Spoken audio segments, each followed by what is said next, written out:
Вы, правда?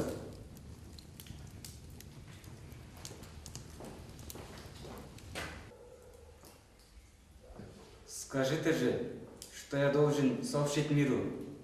Какую весть передать? Скажи им, что я молодая и красивая.